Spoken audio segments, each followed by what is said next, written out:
Hi, kamusta? Gusto ko lang kamustahin ka. Kamusta ka na ba? Kamusta na yung mga challenges na pinagdadaanan mo ngayon? Kamusta yung ikaw? Minsan ba natanong mo yung sarili mo, kamusta ka na? 'Di ba?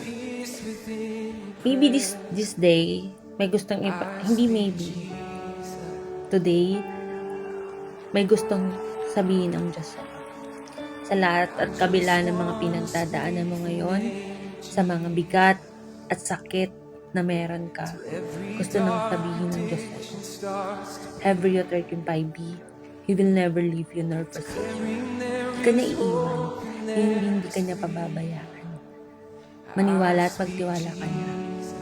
Magtiwala ka lang sa Kanya kasi alam ko na kahit gaano kabigat yan, ipagkatiwala mo lang sa Kanya ang lahat ng mga pinagdadaanan mo ay